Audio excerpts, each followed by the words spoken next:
Hello everyone, I am Sharadi. Today I am here to explain about Banker's algorithm.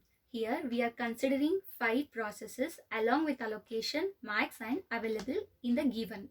So first we need to calculate the need matrix. The need matrix can be calculated by applying this formula, that is max minus allocation, where I am going to subtract my allocation from max, that is 0 minus 0 is 0, 0 minus 0 0, 4 minus 2 is 2, 2 minus 1 1, 0 minus 0 0, 1 minus 0 1, 1 minus 1 0, 3 minus 3 0, 7 minus 5 is 2, 2 and 8 minus 6 is 2, 4 minus 3 is 1, 2 minus 2 is 0, 1 minus 1 0, 5 minus 4 1, 7 minus 3 is 4.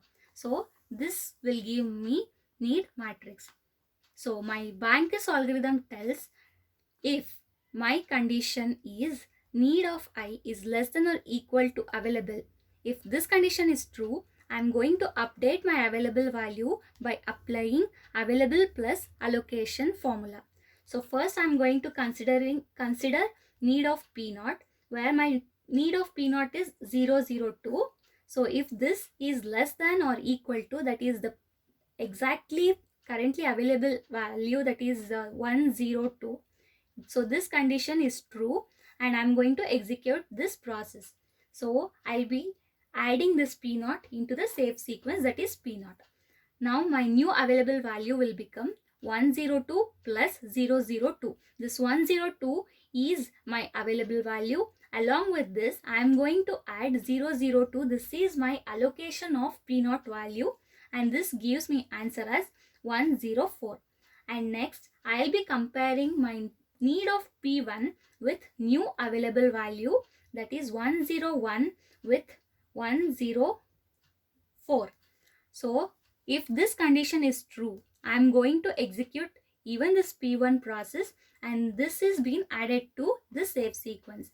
Now my new available value will become 102, that is nothing but 104, that is my new available, along with allocation of P1, that is 100. My new available value will be 204. So this is my available value. Next, need of P2 is less than or equal to available, where I will check the need of P2 is 002, which is less than or equal to the available will be 204. So this condition is also true and I will be executing this. Now I'm going to add P2 process into the safe sequence. So my new available value will become 204. This is my available value and along with this I'm going to add the allocation of P2. Allocation of P2 is 135.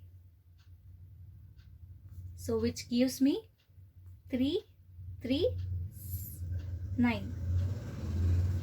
This is my new available value. Next, I'll be comparing need of P3 with new available value. That is, need of P3 is 210, which is less than or equal to the new available value is 339. So this condition is also true and I will be executing this process. This P3 is added to safe sequence.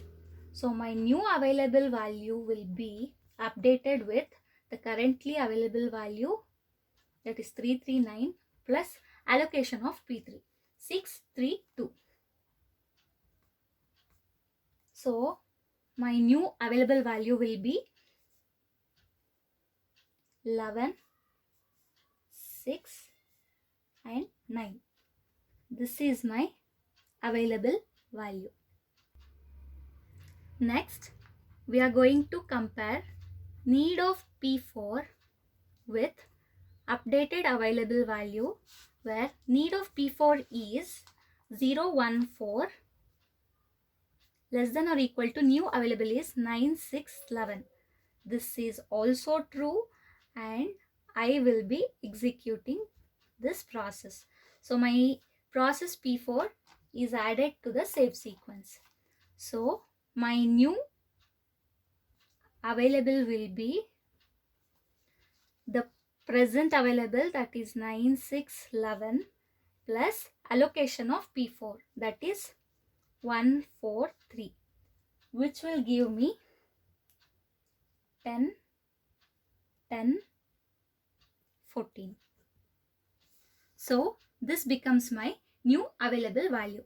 By looking at this new available value, and we see that all the processes in the process list is being executed in the same manner, and we have obtained the save sequence without any deadlocks. So my current save sequence becomes P0, P1, P2, P3 and P4.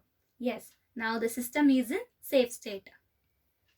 Now, what if my P2 process is requesting for instance, that is resource allocation in between? So we are going to check whether if we are able to grant the request access to P2 or not. Now my P2 is requesting 002. So according to resource request algorithm, we are going to check the first condition, that is request of P2 is less than or equal to need of P2. This request of P2 is given in the question. Likewise, P2 is requesting the resource as 002. So we will consider 002 in request of P2 column, which is less than or equal to need of P2. This need of P2 was already calculated in the previous step, that is we considered the need matrix, where in the need matrix my P2's value was 002. Same value we are going to take it here, 002.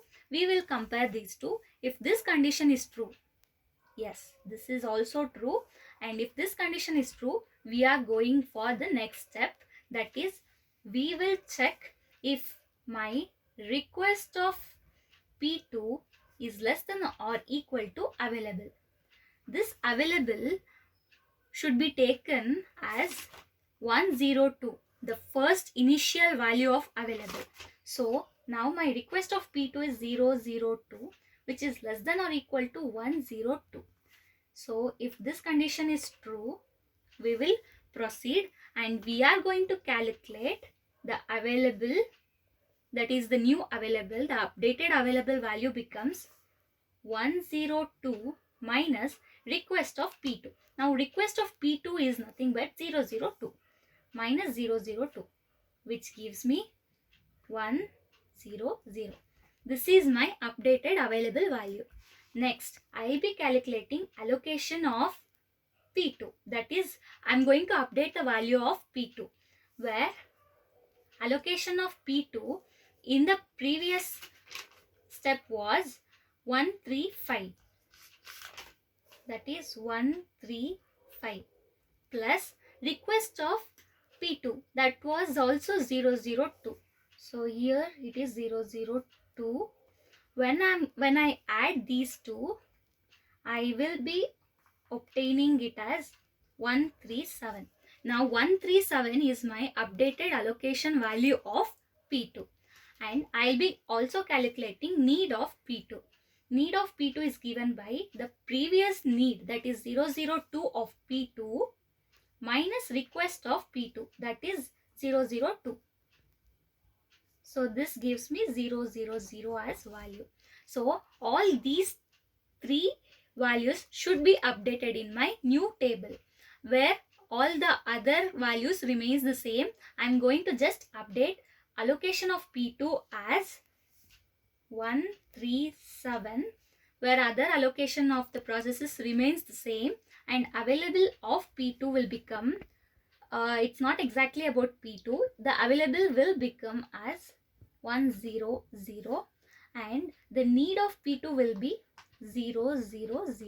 So I have updated allocation of P2 and the total available, and now the need. So this is my newly updated column. So now we are going to apply the Banker's algorithm for this particular table and we are going to calculate if the system is in safe state or not. So now we are going to apply Banker's algorithm for the newly updated table where need of P naught is less than or equal to the initial current available value. So P naught need is 002, which is less than or equal to available, that is 100. We will just compare these two. This is false. We will stop the execution. Next, we are considering need of P1, which is less than or equal to available. My need of P1 is 101, which is less than or equal to 100. This is also false. I will stop the process. Next, I will be considering need of P2, which is less than or equal to available. My need of P2 is 000 and my available value was 100. This is true and I am going to execute this. My new updated available value becomes available plus allocation of P2. This will be available is 100 and my allocation of P2 is 137. The updated value will be taken. This gives me 237 and this is my available value. Now again I am going to check whether need of P3 is less than or equal to the available. So need of P3 will be 210 and the available value was 237. So this is true and we will execute this. So next my available value will be updated again. The available value becomes the old available value plus allocation of P3, that is 632, which gives 9, 6 and 8. This is my newly available value. Next I will be considering need of P4 less than or equal to available. So I will check need of P4 is 014, less than or equal to available is 869 and this is true and I will execute this. So my available value will be updated again, that is 869 plus allocation of P4 is 143, which becomes, so this will be now 9, 10 and this becomes 12. So this is my new available value. Now we will consider P naught again. So need of P naught is less than or equal to available, that is P naught is 002 less than or equal to 9, 10, 12 and this is true and we execute it. Next we will calculate the available value where my available will be 9, 10, 12 plus allocation of P naught is 002, which gives us 9, 10, 14. So this is my updated available value. Next, again need of P1 is less than or equal to available. Need of P1 is taken as 101,